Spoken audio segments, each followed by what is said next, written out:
بسم اللہ الرحمن الرحیم۔ السلام علیکم۔ میری زندگی کی کہانی کے اتار چڑھاؤ سن کر آپ کو ایسا لگے گا جیسے آپ کسی کی اصل زندگی کی نہیں بلکہ کسی ڈرامے کی کہانی سن رہے ہیں، جہاں پے در پہ اس قدر اتار چڑھاؤ ہیں اور لوگوں کے چہرے پر اتنے نقاب ہیں کہ کون اپنا کون پرایا پہچانا ہی نہیں جاتا۔ میں اپنے ماں باپ اور بہن کی لاڈلی تھی۔ ہم اتنے امیر نہ تھے، لیکن میرے والدین ہم بہنوں کی ہر خواہش پوری کرنے کی کوشش کرتے، اور کبھی اگر وہ ہم دونوں بہنوں کی خواہش ایک ساتھ پوری کرنے کی طاقت نہ رکھتے تو میری بہن اپنی خواہش سے بغیر کسی کے کہے ہنستے ہنستے دستبردار ہو جاتی۔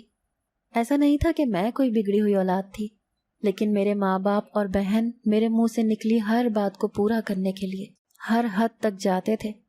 میں بھی اپنے گھر والوں سے بہت محبت کرتی تھی اور ہمیشہ ان کی خوشیوں کی دعا مانگتی تھی۔ ہماری زندگی میں اس وقت تک سب کچھ بہت پرسکون تھا جب میں کالج میں پہنچی تھی اور میری بہن کا رشتہ آیا تھا۔ جب میری بہن کا رشتہ آیا تب سب سے پہلا خیال جو ذہن میں آیا وہ یہ تھا کہ اب ہم بچھڑ جائیں گے۔ اس خیال کے آتے ہی جیسے جسم سے جان نکلنے لگتی تھی، کیونکہ میری زندگی کی بہترین دوست میری بہن ہی تھی اور اس کے بغیر زندگی گزارنے کا تصور روح کو افسردہ کر دیتا تھا۔ میں آج تک اس کے بغیر ایک دن بھی نہیں رہی تھی، یہاں تک کہ کبھی میرے والدین دوسرے شہر جاتے تب ہم ان سے دور رہ لیتے تھے، لیکن ہم دونوں بہنیں تب بھی ساتھ ہی ہوتی تھیں۔ اسی لیے اس کا رشتہ آتے ہی ہم دونوں بہت زیادہ جذباتی ہو گئے۔ لیکن پھر میرے والدین نے ہمیں سمجھایا کہ یہ زمانے کا اصول ہے کہ ہر بیٹی کو رخصت ہونا ہوتا ہے، لیکن رخصت ہونے کا مطلب یہ ہرگز نہیں ہے کہ ہم لوگ الگ ہو جائیں گے، بلکہ میری بہن اس گھر کا حصہ بھی رہے گی اور ہم اکثر ملا کریں گے۔ ان کی باتوں سے ہم دونوں کو ڈھارس ہوئی، لیکن اس وقت ہم نہیں جانتے تھے کہ یہ باتیں صرف باتیں ہی ہیں اور کچھ نہیں۔ خیر، میرے والدین نے اس لڑکے کے متعلق معلومات لیں اور انہیں ہر طرف سے بہت مثبت جواب ملا، لہٰذا انہوں نے میری بہن کا رشتہ طے کر دیا۔ میرے بہنوئی شادی سے پہلے 1-2 مرتبہ ہمارے گھر آئے تو مجھے بھی وہ بہت پسند آئے۔ ایک تو وہ ہم سب کی بہت عزت کرتے تھے اور پھر ان کی نظروں میں ہمیں احترام بھی نظر آتا تھا۔ میں اپنی بہن کے لیے بہت خوش تھی اور خوش تو میری بہن بھی تھی۔ ہمیں لگتا تھا کہ اب تک زندگی جیسے پرسکون رہی ہے آگے بھی ویسے ہی رہے گی، اور ہماری زندگی تو بہت عرصے تک ویسی ہی رہی، لیکن میری بہن کیا کچھ سہتی رہی اس کا اندازہ ہمیں بہت دیر سے ہوا، اور جب ہوا تب بہت دیر ہو چکی تھی۔ میری بہن کی شادی 2 ماہ میں کر دی گئی اور ہم سب اس کی شادی سے بہت خوش تھے۔ شادی کے بعد اکثر ہم اس کے گھر جاتے یا وہ ہمارے گھر آتی تو اس کے شوہر اس کا بہت دھیان رکھتے تھے۔ اگر ہم اچانک بھی ان کے گھر چلے جاتے تب بھی اس کے شوہر یا سسرال والے اعتراض نہ کرتے، بلکہ ہم سے بہت محبت سے پیش آتے، اور میرے بہنوئی میری بہن کی بہت عزت کرتے تھے۔ میں اکثر سوچتی کہ کاش میرے شوہر بھی میرے بہنوئی جیسے ہی ہوں، لیکن مجھے اندازہ نہیں تھا کہ میری یہ دعا کس انداز میں قبول ہوگی، اور پھر میں چاہوں گی کہ کاش میں نے یہ دعا مانگی ہی نہ ہوتی۔ یوں تو سب کچھ ہی اچھا نظر آ رہا تھا، لیکن مجھے ایسے لگتا تھا کہ میری بہن اب پہلے کی طرح چہکتی نہیں ہے بلکہ خاموش رہتی ہے، اور اس کے مسکراتے چہرے پر بھی مجھے اصل خوشی نظر نہ آتی۔ میں نے کئی بار اس سے پوچھنا چاہا لیکن اس نے مجھے ٹال دیا، اور جب میں نے امی سے بات کی تو انہوں نے کہا کہ اب وہ شادی شدہ ہے، اس پر ذمہ داریاں ہیں، لہٰذا اب وہ لاؤبالی حرکتیں نہیں کرتی ہے، لیکن وہ خوش ہے۔ میرے پاس چونکہ ان سے زیادہ تجربہ تو نہ تھا، لہٰذا ان کی باتوں سے میں چپ ہو گئی۔ مطمئن میں اب بھی نہیں ہوئی تھی، لیکن دعا گو تھی کہ یہ سب باتیں میرا وہم ہو اور میری بہن کو حقیقی خوشیاں ہی نصیب ہوں ہمیشہ۔ لیکن مجھے کیا پتا تھا کہ میری یہ دعا اتنی آسانی سے قبول ہونے والی نہیں ہے۔ اس دعا کو قبول ہونے سے پہلے میری بہن کو سخت آزمائش سے گزرنا تھا، کیونکہ وہ آزمائش قسمت میں لکھی جا چکی تھی۔ شادی کے 3-4 ماہ بعد ہی ہمیں پتہ چلا کہ میرے بہنوئی کی نوکری باہر ملک میں لگ گئی ہے، اسی لیے میری بہن اور اس کا پورا سسرال باہر ملک شفٹ ہو رہے ہیں۔ میرے بہنوئی کی صرف ایک بہن تھی جو پہلے سے ہی شادی شدہ تھی اور باہر رہتی تھی، اور اب میرے بہن بہنوئی اور میری بہن کے ساس سسر بھی وہیں جا رہے تھے، کیونکہ یہاں میری بہن کے ساس سسر اکیلے نہیں رہنا چاہتے تھے۔ میں جہاں اپنی بہن کی جدائی پر افسردہ تھی، وہیں اس کی خوشیوں اور ترقی پر خوش بھی تھی، لیکن نہ جانے کیوں مجھے وہ خوش نہیں فکر مند لگ رہی تھی۔ مجھے ایسا لگتا تھا کہ وہ مجھے کچھ بتانا چاہتی ہو، لیکن پھر بتاتے بتاتے رک جاتی ہو۔ جیسے سوچتی ہو کہ مجھے بتانا چاہیے یا نہیں۔ میں نے کئی بار اس سے پوچھا بھی اور اس کی حوصلہ افزائی بھی کی کہ وہ مجھے ہر بات بتا سکتی ہے، پر وہ یہی کہتی کہ اس افسردگی کی وجہ یہ ہے کہ وہ اب اپنے میکے سے بہت دور جا رہی ہے اور نہ جانے کبھی ہم سے مل بھی سکے گی یا نہیں، اور اگر کبھی ملے بھی تو نہ جانے کب اور کس حال میں۔ مجھے اس کی یہ باتیں پریشانی میں مبتلا کر دیتی، لیکن پھر وہ کہتی کہ اس کا مطلب ہے کہ اس کا پورا سسرال اب باہر ہے تو وہ پاکستان کیسے واپس آئے گی، اور ہم لوگ تو اتنے امیر نہیں ہیں کہ باہر جا کر اس سے مل سکیں، اور اگر وہ یہاں آئے گی بھی تو نہ جانے کتنے سالوں بعد، یا شاید میری شادی کے لیے۔ اس کی باتیں مجھے سچی تو لگتی تھیں، لیکن نہ جانے کیوں مجھے لگتا تھا کہ اس کی باتوں کے پیچھے کوئی راز پوشیدہ ہے۔ اب سوچتی ہوں کہ کاش اس سے پوچھ لیتی اور اس سے اگلوا لیتی تو اسے وہ سب سہنا نہ پڑتا جو کچھ اس نے برداشت کیا۔ میری بہن جب یہاں سے چلی گئی تو کچھ عرصہ وہ ہمارے ساتھ رابطے میں رہی، اور آہستہ آہستہ اس کا رابطہ ہم سے کم ہونے لگا۔ اگر ہم اسے کال کرتے تو یا تو وہ کال نہ اٹھاتی، یا اٹھاتی تو فوراً ہی کہہ دیتی کہ بعد میں بات کروں گی، اور خود سے وہ کبھی ہم سے رابطہ نہ کرتی۔ پہلے تو ہم پریشان ہوتے، لیکن پھر ہمیں بھی عادت ہو گئی اور ہمیں لگنے لگا کہ وہ اپنے گھر میں بہت مگن ہے، اسی لیے ہم سے زیادہ بات نہیں کرتی۔ ہم تو اس کی خوشی میں ہی خوش تھے، لیکن پھر ایک دن ہم پر ایسی قیامت ٹوٹی کہ ہم دنگ رہ گئے۔ ہمیں یقین نہ آیا کہ ہمارے ساتھ بھی ایسا ہو سکتا ہے۔ ہم پر غم کے پہاڑ ٹوٹ پڑے، اور ہم اپنی قسمت پر نالاں تھے کہ آخر ایسا کیوں ہوا۔ ہوا کچھ یوں کہ اچانک ہی میری بہن ہم سے بہت زیادہ رابطہ رکھنے لگی۔ وہ ہمیں ہر روز کال کرتی اور کم از کم 1-2 گھنٹہ بات کرتی۔ بات کرتے کرتے ایسا لگتا کہ وہ کچھ کہتے کہتے خاموش ہو گئی ہے، اور جب بھی ایسا ہوتا تو پھر وہ فون بند کر دیتی۔ اب اگر ہم اس سے اس کے شوہر یا سسرال والوں کا پوچھتے تو وہ بات بدل دیتی۔ ہم پریشان تو تھے، لیکن کچھ کرنے سے قاصر تھے، کیونکہ وہ ہمیں کچھ بتاتی ہی نہ تھی۔ پھر اچانک 1 ہفتے کے لیے میری بہن منظر سے غائب ہو گئی۔ ہمارے لاتعداد میسیجز اور کالز کا اس نے کوئی جواب نہ دیا، اور پھر 1 ہفتے بعد میرے بہنوئی کی کال آئی، جس میں انہوں نے بتایا کہ میری بہن کا انتقال ہو گیا ہے۔ ہم پر یہ خبر قیامت بن کر ٹوٹی، اور ہم نے ان سے کہا کہ وہ اس کی میت کو پاکستان لے کر آئیں، لیکن انہوں نے بتایا کہ اس کی موت ایک ایکسیڈنٹ میں ہوئی ہے، لہٰذا اسے فوری طور پر دفنانا بہت ضروری ہے، اسی لیے اسے پاکستان نہیں لایا جا سکتا، اور نہ ہمارے وہاں جانے کا انتظام کیا جانا ممکن ہے۔ ہم یہ سن کر بہت افسردہ ہوئے کہ ہم اس کا آخری مرتبہ چہرہ بھی نہیں دیکھ سکیں گے، لیکن اللہ کی مرضی سمجھ کر ہم خاموش ہو گئے اور اپنی بہن کی موت کا صدمہ برداشت کر کے بیٹھ گئے۔ میرے گھر والے میری شادی کرنا چاہتے تھے، کیونکہ وہ چاہتے تھے کہ وہ اب اپنے فرض سے سبکدوش ہو جائے، لیکن نہ جانے کیوں میرا کہیں رشتہ ہی نہ ہوتا۔ میں اکثر پریشان رہنے لگی تھی۔ تبھی ہمیں پتہ چلا کہ میرے بہنوئی اور ان کے ماں باپ پاکستان آ رہے ہیں۔ جب وہ پاکستان آئے تو ہمارے گھر بھی آئے، اور دیر تک میری بہن کی باتیں کرتے رہے۔ وہ بتاتے رہے کہ وہ وہاں کس قدر خوش تھی۔ انہوں نے یہ بھی بتایا کہ وہ پاکستان ہمیں سرپرائز دینے کے لیے آنے والی تھی، اسی لیے ہی ہم سے روز بات کرتی تھی۔ اب ہمیں سمجھ میں آیا کہ وہ اس سرپرائز کے بارے میں بتاتے بتاتے رک جایا کرتی ہوگی۔ انہوں نے بتایا کہ وہ پاکستان آنے کے لیے ہی شاپنگ کر رہی تھی، تب ایکسیڈنٹ ہوا اور وہ موقع پر دم توڑ گئی۔ انہوں نے ہمیں ہماری بہن کی ہزاروں تصاویر دکھائیں جن میں وہ بہت خوش تھی، اور ایسے ہمارے دل میں جتنے خدشات موجود تھے تمام دم توڑ گئے، بلکہ میں تو شرمندہ ہونے لگی کہ اپنے بہنوئی پر میں نے کبھی شک کیا تھا۔ اس کے بعد میرے بہنوئی اور ان کے ماں باپ گھر چلے گئے، اور جاتے جاتے ہمیں اگلے ہفتے ان کے گھر آنے کی دعوت دے گئے۔ ہم اگلے ہفتے ان کے گھر گئے تو انہوں نے ایک ایسی خواہش کا اظہار کیا جس پر ہم حیران رہ گئے، اور سوچنے لگے کہ آیا ان کی بات کو رد کیا جائے یا مان لیا جائے۔ وہ کہنے لگے کہ میرے بہنوئی کی ابھی عمر ایسی تو نہیں ہے کہ وہ تا عمر اب کنوارے رہیں، اور اس لیے وہ لوگ چاہتے ہیں کہ میرا رشتہ میرے بہنوئی کے لیے دے دیا جائے، کیونکہ میرے بہنوئی میری بہن سے بہت محبت کرتے تھے، اور کوئی اور آتی اب اگر تو شاید جب میرے بہنوئی میری بہن کو یاد کرتے تو اسے برا لگتا، لیکن مجھے تو میری بہن کا ذکر برا نہیں لگے گا۔ اور وہ کہتے کہ میری بہن ان کے لیے بیٹی جیسی تھی، اور اب وہ اسی کی بہن کو اپنی بہو بنانا چاہتے ہیں۔ میرے والدین ان کی میٹھی میٹھی باتوں میں آ گئے، اور میرے بہنوئی کی نیک سیرتی تو ہم سب کے سامنے تھی، لہٰذا انہوں نے اس رشتے کو قبول کر لیا۔ اب مجھے پتہ چلا کہ ہر چیز نصیب میں لکھی ہوتی ہے، اور اگر میرا یہاں رشتہ نہ ہوتا تو شاید ان کی اصلیت کبھی ہمارے سامنے نہ آتی، اور ہم اسی زوم میں رہتے کہ میری بہن کا ایکسیڈنٹ میں انتقال ہو گیا ہے۔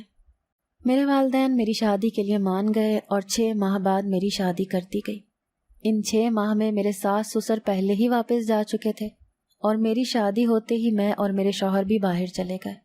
میں اپنے والدین کو اکیلا نہیں چھوڑنا چاہتی تھی، لیکن میرے والدین نے کہا کہ میں فکر نہ کروں بلکہ اپنی زندگی گزاروں۔ میرے والدین کی دعاؤں سمیت میں رخصت ہو گئی، اور اس کے بعد میں نے زندگی کا اتنا بھیانک چہرہ دیکھا کہ بے ساختہ دل سے دعا نکلی کہ کاش میں ہمیشہ اپنے ماں باپ کے آنگن میں بے فکری کی زندگی گزار سکتی اور مجھے زندگی کا یہ چہرہ نہ دیکھنا پڑتا۔ میں شادی ہو کر سسرال گئی تو شروع میں سب کچھ بہت اچھا نظر آتا۔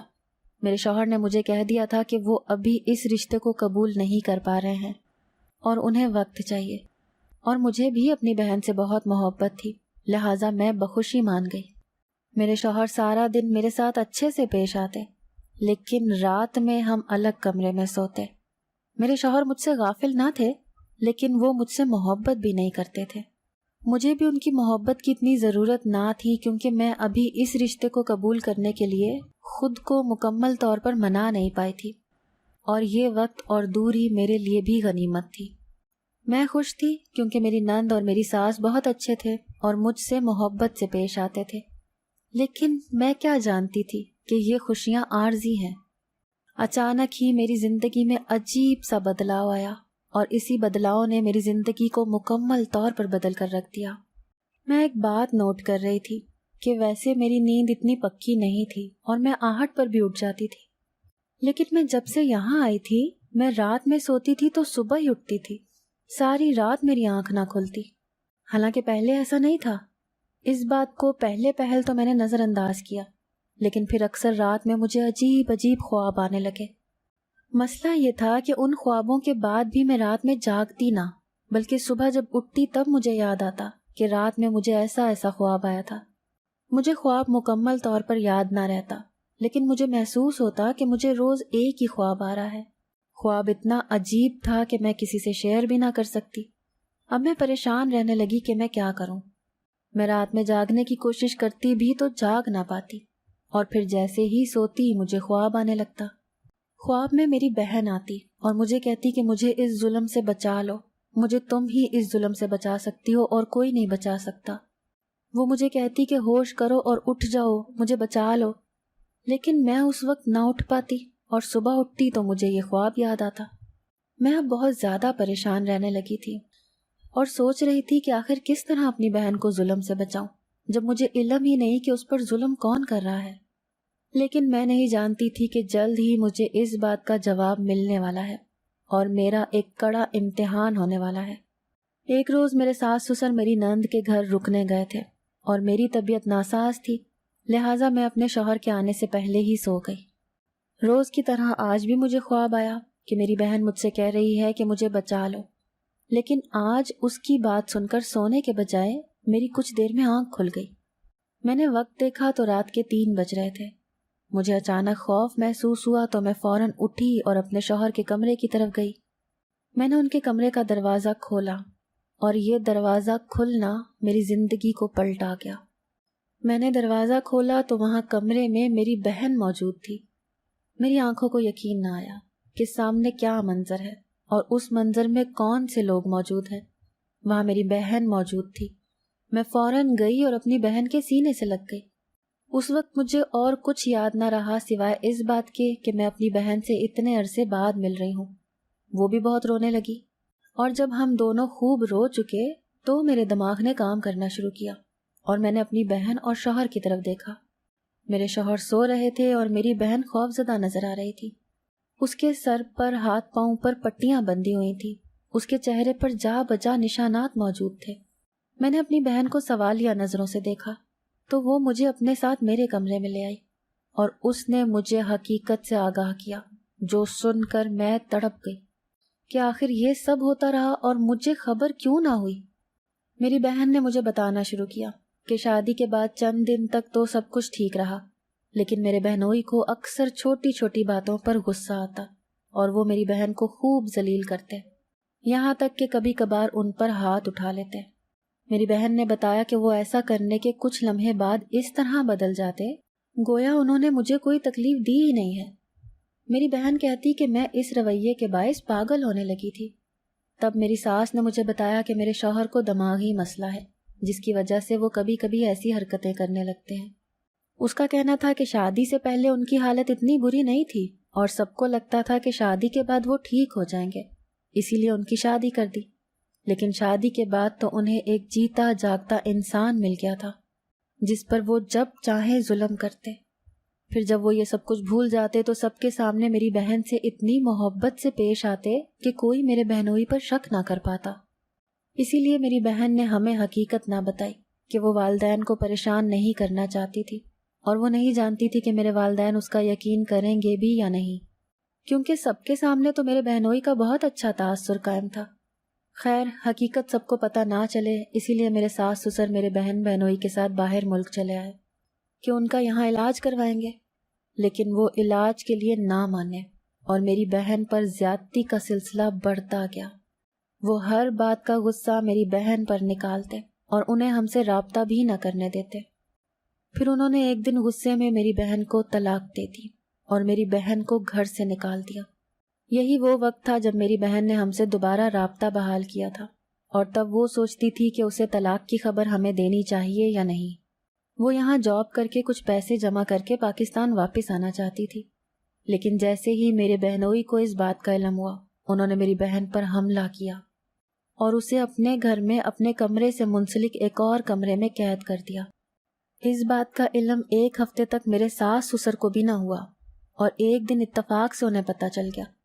تب تک میری بہن کی حالت زخموں اور خوراک کی کمی کی وجہ سے بہت خراب ہو چکی تھی، لیکن میرے بہنوئی اسے کمرے سے باہر نہ نکلنے دیتے تھے، لہٰذا اس کی ساس نے اس کی نند جو کہ ڈاکٹر تھی اس سے میری بہن کا علاج وہیں کمرے میں کروانا شروع کیا۔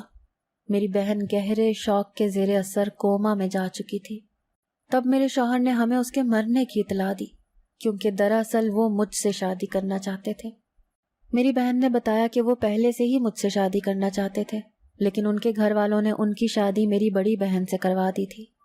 پھر میری ان سے شادی کے کچھ عرصے بعد میری بہن کوما سے باہر آ گئی، اور جب اسے پتہ چلا کہ میری شادی ہو چکی ہے ان سے، تو اس نے سوچ لیا کہ وہ مجھے اور خود کو اس عذاب سے لازمی بچائے گی۔ لہٰذا ایک دن جب میرے شوہر اس کے کمرے میں کھانا دینے گئے تو اس نے کسی طرح ان کے پاس سے کمرے کی چابی چوری کر لی، اور آدھی رات کو جب میرے شوہر سو جاتے تب وہ باہر آتی اور مجھے جگانے کی کوشش کرتی، لیکن میرے شوہر روز رات میں مجھے دودھ کے گلاس میں نیند کی دوا دیتے تھے، جس کی وجہ سے میں صبح ہی اٹھتی تھی۔ اب مجھے سمجھ آیا کہ روز میرے شوہر اتنی ضد کر کے ہم سب کو دودھ پلاتے تھے، کیونکہ ان کا مقصد تھا کہ میں رات میں کبھی نہ اٹھوں، اور میرے شوہر جب میری بہن کو کھانا دینے جائیں تو میں کبھی ان کی آواز نہ سن سکوں۔ اور آج طبیعت خرابی کے باعث چونکہ میں پہلے ہی سو چکی تھی، لہٰذا دودھ نہ پی سکی، اور میرے شوہر کو شاید یہ تسلی تھی کہ میں بیمار ہوں تو خود ہی نیند کی دوا لے چکی ہوں گی، اسی لیے وہ پریشانی کے بنا سو گئے، اور اسی لیے آج میں اپنی بہن کے جگانے پر اٹھ گئی۔ میری بہن کا کہنا تھا کہ وہ روز آ کر مجھے 5 منٹ اٹھاتی، پر واپس اپنے کمرے میں آ جاتی تاکہ میرے شوہر کو شک نہ ہو۔ مجھے یہ سب سن کر بہت گہرا صدمہ پہنچا۔ مجھے یقین نہ آیا کہ لوگوں کے کتنے چہرے ہوتے ہیں، اور میرے ساس سسر جو مجھے اتنے نرم خو لگتے تھے، ان کا اصل چہرہ یہ تھا کہ انہوں نے اپنے بیٹے کی بیماری ہم سے چھپائی، اور ایک نہیں، ہم دونوں بہنوں کی زندگی برباد کرنے کی کوشش کی۔ میں نے بہن سے کہا کہ وہ واپس کمرے میں جائے، اور اگلے ہی دن میں نے اپنے تمام ڈاکیومنٹس جمع کر کے واپس پاکستان جانے کی ٹکٹ کروا لی۔ واپس جانے سے پہلے میں نے سب کو جمع کیا اور انہیں بتایا کہ میں ہر حقیقت سے آگاہ ہو چکی ہوں۔ یہ سن کر میرے شوہر آپے سے باہر ہونے لگے، لیکن میں پہلے ہی پولیس کو بلا چکی تھی، جس نے موقع پر پہنچتے ہی میرے شوہر اور تمام سسرال والوں کو گرفتار کر لیا۔ میں نے اپنی بہن کو ساتھ لیا اور ہم لوگ واپس اپنے والدین کے پاس چلے گئے۔ میرے والدین یہ سب حقیقت جان کر بہت افسردہ اور دنگ رہ گئے اور ہم سے معافی مانگنے لگے، لیکن ہم نے انہیں کہا کہ ان کی تو غلطی نہیں ہے، انہوں نے تو ہمارا بھلا ہی سوچا تھا۔ اب اگر ہماری قسمت میں یہ سب لکھا تھا تو کیا کیا جا سکتا تھا۔ میں نے اپنے شوہر سے خلا لے لی تھی اور ہم اپنے والدین کے ساتھ رہنے لگے تھے۔ 2-3 سال گزرنے کے بعد میری بہن بھی خوشیوں اور زندگی کی طرف لوٹ آئی تھی، اور پھر اس کے لیے ایک بہت اچھا رشتہ آیا۔ رشتہ ہمارے رشتہ داروں میں سے تھا، اور ہمیں یقین تھا کہ یہ شخص ہماری بہن کو خوش رکھے گا، لہٰذا میرے والدین نے اس کی شادی کر دی، اور پھر کچھ عرصے بعد میری بھی شادی ہو گئی۔ اب ہم دونوں بہنیں اپنے اپنے گھروں میں بہت خوش و خرم زندگی گزار رہے ہیں۔ ہمارے والدین اپنے نواسے نواسیوں کو دیکھ دیکھ کر خوش ہوتے ہیں۔ ہمارے سسرال والے اور شوہر بھی بہت اچھے ہیں، اور ان کے چہروں پر کوئی نقاب نہیں ہے، بلکہ وہ جیسے نظر آتے ہیں اصل میں بھی ویسے ہی ہیں۔ ہم ہر 2 ہفتے بعد اپنے والدین کے گھر ملتے ہیں، اور اب ہم دونوں بہنوں کے چہرے پر حقیقی خوشی موجود ہوتی ہے۔ جبکہ میرے پرانے سسرال والوں کے ساتھ نہ صرف قانون نے برا کیا، بلکہ اللہ نے بھی انہیں خوب سزا دی۔ پہلے تو انہیں قانونی سزا ملی، اور جب وہ اپنی سزا پوری کر کے باہر آئے تو میری نند کی طلاق ہو گئی، کیونکہ ان کے شوہر کا کہنا تھا کہ وہ سب اصلیت جانتی تھی، پھر بھی چپ رہی، اور وہ ایسی عورت کے ساتھ زندگی نہیں گزار سکتے۔ نند کی طلاق کے صدمے کے باعث میرے سسر کا انتقال ہو گیا، اور ان دونوں صدموں کی وجہ سے میری ساس دل کا دورہ پڑنے سے بستر سے لگ گئی۔ میرے اس شوہر کی حالت اس سب کے بعد بگڑتی گئی، اور انہیں پاگل خانے بھرتی کرنا پڑا، اور ان کی زندگی اب وہیں گزر رہی ہے۔ اگر آپ کو آج کی ہماری کہانی پسند آئی ہے تو اسے لائک کیجیے اور اپنے پیاروں کے ساتھ شیئر کیجیے، اور ہاں، اگر ابھی تک آپ نے ہمارا چینل سبسکرائب نہیں کیا تو ضرور کیجیے۔ ملتے ہیں کل ایک نئی اور دلچسپ کہانی کے ساتھ، تب تک کے لیے اللہ حافظ۔